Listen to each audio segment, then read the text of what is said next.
Lady Eleanor Ashford entered the Hawthorne townhouse with the delicate tread of a woman who still believed in the possibility of tender beginnings. The air inside smelled faintly of beeswax and rosewater, a fragrance she associated with hope, though she tried not to clutch it too tightly. Her marriage to Lord Alistair Hawthorne had been only 7 days old, yet each moment shimmered with the lavish promise of a future crafted from candlelit glances and soft-spoken vows. Alistair, with his composed manner and keen political mind, had seemed a man who might learn to cherish her, even if affection did not arrive naturally to him. She told herself that gentleness could grow in the spaces left by restraint. London society rewarded appearances more than sincerity, and Eleanor understood this better than most, but she believed she could navigate its shimmering halls with dignity. On their first evening as husband and wife, he had offered her his arm with a certain quiet pride, as though he wished the world to know she belonged beside him. She remembered the warmth of his hand then, remembered thinking it might become a sanctuary. Yet as the week unfolded, that warmth flickered like a candle threatened by a draught, steady 1 hour and distant the next. Still, she held tight to patience, refusing to judge too swiftly a man trained to guard his heart beneath layers of ambition. On the 8th evening, the first cracks appeared.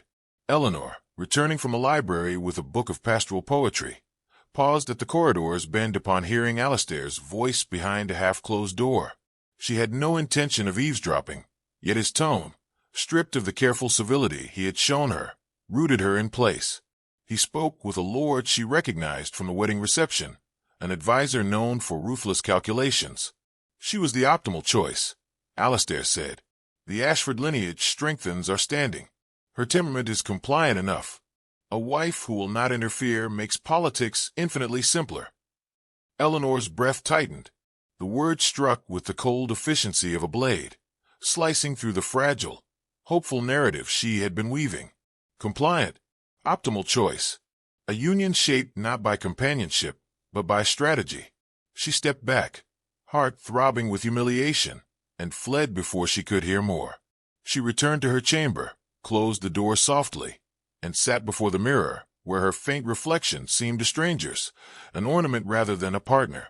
She did not cry. Pride would not allow it. The next morning, she entered the breakfast room with a smile polished by years of etiquette, but Alistair barely looked up. His attention remained fixed on letters spread across the table, sealed with crests of men who valued power above humanity. She waited for even the briefest meeting of their eyes, some acknowledgement of their shared life, but none came. The silence between them stretched, elegant yet suffocating, and Eleanor realized she had become another piece of the furniture, present, necessary, but unregarded. That afternoon, they attended a gathering at St. James's Palace. Eleanor moved through the ballroom like a ghost embroidered in silk, her pale blue gown shimmering beneath chandeliers, yet failing to anchor her to the world bustling around her. Courtiers whispered behind gloved hands. "The new Lady Hawthorne seems subdued," murmured a duchess, loud enough for Eleanor to hear. "Perhaps marriage does not suit her." Eleanor pretended not to notice, though each whisper lodged like a needle beneath her skin. When she finally found Alistair, he stood among influential men, discussing negotiations with an energy he had never offered her. She approached, hesitant yet hopeful, but he simply inclined his head, leaving her to hover at the edge of his circle. One of the older statesmen raised a brow. "Your wife wishes to speak," he said pointedly. Alistair glanced at her, expression unreadable, then turned back to his conversation. The dismissal was gentle, almost invisible, but devastating in its precision. Eleanor stepped away before the heat behind her eyes betrayed her. Late that night, seeking solace in quiet, she returned to the library where she had once felt safe. A folded sheet lay upon the desk, bearing Alistair's handwriting. Curious, she opened it. The letter was addressed not to her but to Lord Fenton, one of his political allies. "Ashford's daughter serves our purposes well," the letter read. "She will not disrupt the alliance we intend to secure. Her silence is assured." Eleanor pressed a hand to her mouth, the words burning more fiercely than anything she had witnessed that week. Not merely neglected, she had been appraised, categorized, and used. The humiliation she had endured in public was nothing beside this private verdict. She sank into the chair, feeling her breath tremble as the truth settled like frost across her skin. She had married a man who valued her name more than her heart. By dawn, her decision was made. She packed only what was necessary and left a letter upon his desk, where he could not ignore it. When Alistair found her in the entry hall, cloak draped over her arm, he frowned as though her departure were an inconvenience rather than a heartbreak.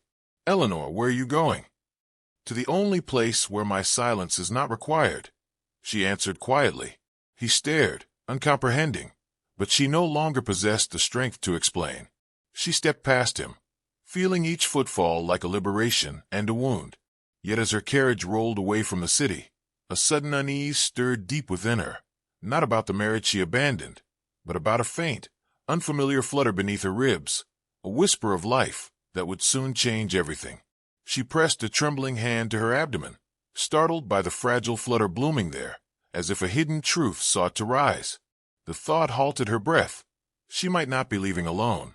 The road ahead was uncertain, yet each turn of the wheels deepened the quiet promise forming within her.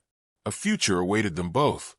Eleanor's return to London was nothing like the triumphant re-entry society always imagined for fallen brides. The city rose before her in a haze of chimney smoke and winter fog, its streets trembling with carriage wheels and gossip, its windows glittering like watchful eyes. She held her infant son close as the Hawthorne townhouse emerged through the gray light. A familiar silhouette, she had once fled with a burning heart. Now she approached it with a different weight, calmer, steadier, shaped not by naive hope, but by a mother's resolve. Her child shifted beneath the woolen blanket, warm and trusting, unaware that the world he entered was sharp-edged and eager to judge. She whispered a promise into his soft hair, a vow that he would never feel as unseen as she once had. When the butler opened the door, surprise flickered across his composed features, though he bowed swiftly to hide it. Inside, the hall felt colder than she remembered, as though the silence she had left behind had deepened into something permanent. Portraits of Hawthorne ancestors stared down with the same aloof detachment they had shown her during her brief weeks as mistress of the house. Yet Eleanor carried something those portraits could not ignore, a living heir, small yet sovereign in the way only innocence could be. She asked for a guest chamber rather than her old suite, unwilling to assume a place that had never truly been offered. The butler hesitated for only a fraction of a moment before obeying, a subtle confirmation of how deeply her absence had altered the household's unspoken order. News of her arrival traveled faster than breath. By the time she settled her son in the temporary nursery, whispers had already seeped into the drawing rooms of Mayfair. Servants exchanged glances like sparks catching dry tinder. "She has returned. With a child. Could it be?" Eleanor felt their curiosity pressing against the walls like a storm. She kept her chin lifted, though her pulse beat with the memory of how deeply gossip could wound. Every creak of the floorboards seemed to anticipate the confrontation she knew must come. It came sooner than expected. Alistair appeared at the threshold of the nursery, looking not like the polished statesman she remembered, but a man hollowed by months of unrest. His once impeccable posture sagged with exhaustion. Shadows bruised the skin beneath his eyes. He stood very still, as though one wrong breath might shatter the moment. Eleanor braced herself, drawing her son closer, yet she could not prevent the tremor of recognition that moved through her. Their marriage had died in silence, but the sight of him stirred a grief she had never managed to bury. "Eleanor." His voice was hoarse, softer than she anticipated. His gaze dropped to the infant, widening with bewilderment, awe, and a quiet fear that looked dangerously close to hope. "Is he?" "Yes," she answered without hesitation. "Your son." The truth struck him visibly. He stepped forward, then stopped, as though afraid to intrude upon a life he had forfeited.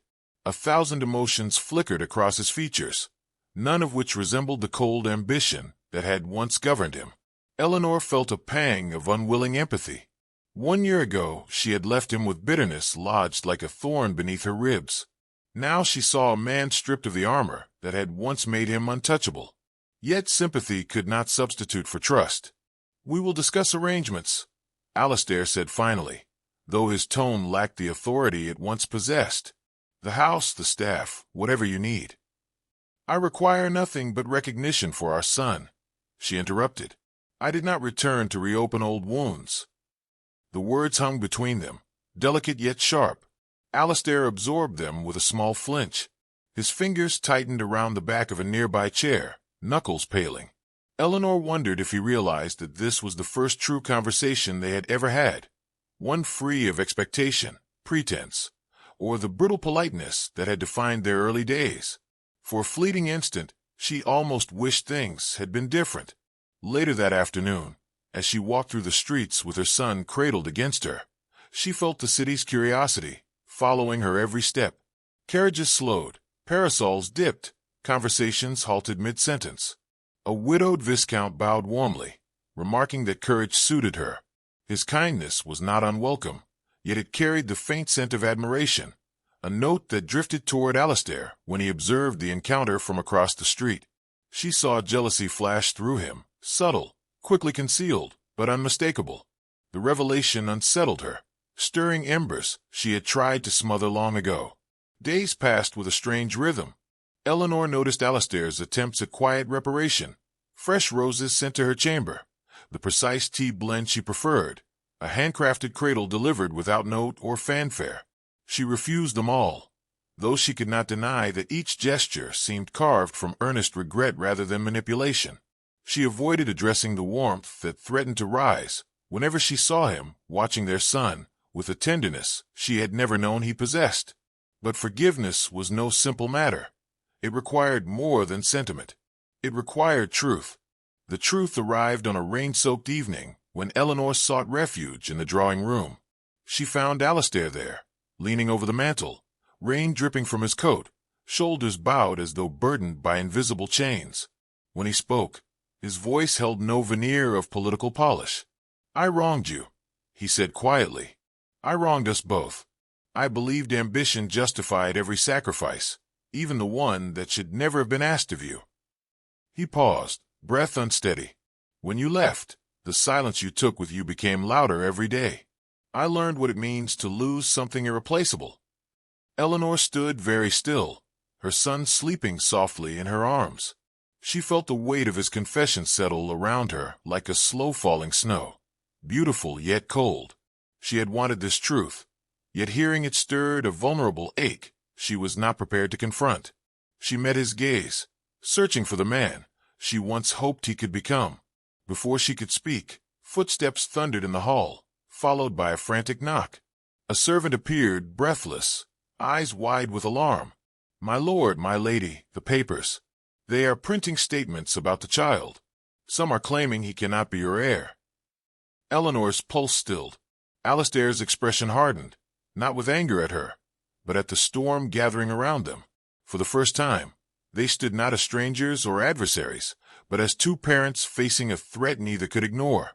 Eleanor did not sleep the night after the confrontation, even after she had returned home and checked twice on Henry, even after the lamps were blown out and the house settled into its familiar silence. Her mind remained painfully awake. Lord Ashton's words circled her thoughts like wolves pacing the perimeter of a fragile campfire. Someone had forged the note that had shattered her life, torn her marriage, and forced her into exile with a newborn child. The revelation pulsed through her like a reopened wound, raw and blazing. She had imagined betrayal in many forms, but she had not imagined this, that their suffering had been orchestrated. When dawn arrived, it found her already dressed, sitting by the tiny window that overlooked the frost-tipped fields. Henry stirred in his cradle, murmuring a soft, warm sound that melted a sliver of the night's tension. She lifted him, pressing her cheek to his hair, grounding herself in the one truth untouched by deceit. Whatever storms lay ahead, she would face them for him. But a deeper voice whispered something she hardly dared acknowledge. She needed answers, not for Henry's sake alone, but for her own peace. By mid-morning, she wrapped Henry securely and walked the winding road toward the village. The winter sun cast a muted glow on the rooftops, the kind that softened edges without giving real warmth. People watched her with an attention sharper than usual, some curious, some sympathetic, others calculating. Rumors had already grown legs. That much was clear from the whispers clipped short as she passed. She held her head high, though inside her pulse battered like a trapped bird. At the apothecary's shop, she paused. Not because she needed herbs or tinctures, but because the shopkeeper, Mrs. Fennel, knew more about village gossip than anyone else, and sometimes, beneath her prickly manner, she offered truth. Eleanor stepped inside. The familiar scent of dried lavender and camphor wrapped around her like an old, fragile memory. Mrs. Fennel looked up from grinding herbs, her thin brows rising. Back so soon from the manor? Eleanor's breath caught. So the news had indeed run swiftly. "You've heard," she murmured. The older woman pressed her lips together. "Hard not to. Folks say the Lord returned storm-faced, demanding to know who dared cast shadows on the child's name." She paused, studying Eleanor with a gaze both sharp and unexpectedly gentle. "And some say he looked worried. That's new for him." Eleanor swallowed, uncertain how much to reveal. But she had no luxury of secrecy anymore. "There was a note," she said quietly. "The night everything fell apart. He believed I deceived him. Now he claims it was forged." Mrs. Fennel's hands stilled over her work. "Forged, is it?" Her voice dropped. "Then I can guess who'd benefit from such wickedness." A chill swept Eleanor's spine. "Who?" But Mrs. Fennel shook her head sharply, lowering her voice. "This is no place for such talk. There are ears everywhere. Whatever you do, mind your steps, and guard that child as though the devil himself wants him." The warning unsettled Eleanor far more than any rumor. She thanked the woman and left quickly, pulling Henry closer as she stepped into the crisp daylight. Her heart hammered with new unease. If Mrs. Fennel, cautious, shrewd, not prone to dramatics, spoke so gravely, then the danger was more real than Eleanor had admitted to herself. By late afternoon, the wind had risen, carrying the metallic scent of coming snow. Eleanor was returning home along the narrow footpath when she spotted a familiar figure waiting near her gate. Lord Ashton. His coat collar was turned up against the cold, his breath visible in the sharp air. When he saw her, he straightened, something like relief, tinged with guilt, passing across his face. "I needed to speak with you," he said. Eleanor hesitated, shifting Henry in her arms. "I can only spare a moment." He nodded, accepting the distance she maintained. "I made inquiries last night. Quiet ones. The name I told you." He glanced around as though expecting someone to leap from the hedges. "I believe the person responsible acted not out of malice toward you, but toward me." Eleanor stiffened. "Who?" He hesitated, jaw tightening. "My cousin Lawrence." The name struck her hard. Lawrence Ashton, the man who had always lingered around the estate like a restless judgment, forever displeased, forever watching. He had never hidden his disdain for her marriage, nor for the idea that Lord Ashton might find happiness with someone beneath aristocratic expectation, a man whose ambitions were as carefully concealed as knives under velvet. He coveted the inheritance, Lord Ashton said, voice low, and he knew that if he could destroy our marriage before the birth, he could weaken my position, perhaps even challenge it. If Henry's legitimacy fell into doubt, the line of succession would fracture. Eleanor's breath tightened. "You think he would ruin our lives for land and titles?" "I think," Lord Ashton said softly, "he already did." For a long moment, there was only the wind rustling through the bare branches. Henry shifted, letting out a small, sleepy sigh that cut straight through the silence. Eleanor steadied him, though her own composure felt dangerously thin. "What will you do?" she whispered. "Find proof," he said, "before he harms anyone else. Before he comes near you. Or Henry." The intensity in his voice unsettled her, not because it frightened her, but because it awakened something she had tried so hard to bury. The part of her that had once trusted him. The part that remembered love before betrayal. The part that feared what danger might still seep through the cracks between them. "Eleanor," he said suddenly, a quiet urgency threading through her name.